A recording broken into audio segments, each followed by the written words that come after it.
Hello అండి. ఈరోజు నేను సింపుల్గా టేస్టీగా ఇంకా క్విక్గా లంచ్ బాక్స్లోకి ఈజీగా రెడీ చేసుకునే పన్నీర్ ఫ్రైడ్ రైస్ చెప్తానండి. చూసేయండి త్వరగా.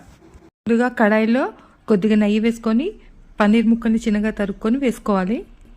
అలాగే దానిలో కొద్దిగా పెప్పరు, కొద్దిగా సాల్ట్ వేసుకోవాలి. 2 మినిట్స్ రెడ్గా ఫ్రై చేసుకొని తర్వాత ఒక ప్లేట్లో తీసి పక్కన పెట్టుకోవాలి. ఇప్పుడు అదే కడాయిలో 2 స్పూన్స్ ఆయిల్ వేసుకోండి. 1/2 స్పూన్ జీలకర్ర వేసుకోండి.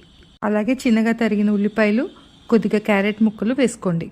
అవి బాగా వేగిన తర్వాత అల్లం వెల్లిపాయ పేస్ట్ కొద్దిగా, అలాగే పచ్చిమిరపకాయ పేస్ట్ కొద్దిగా వేసుకోండి. తర్వాత ఫ్రెష్గా ఉన్న పుదీనాను ఒక 4 ఆకుల్ని వేసుకోండి. ఒక 1/2 స్పూన్ ధనియాల పొడి, అలాగే గరం మసాలా వేసుకోండి. అన్నీ బాగా ఫ్రై అయ్యేటట్టు ఫ్రై చేసుకొని ఆ తర్వాత మనం వేయించి పక్కన పెట్టుకున్న పన్నీర్ ముక్కల్ని కూడా వేసుకోండి.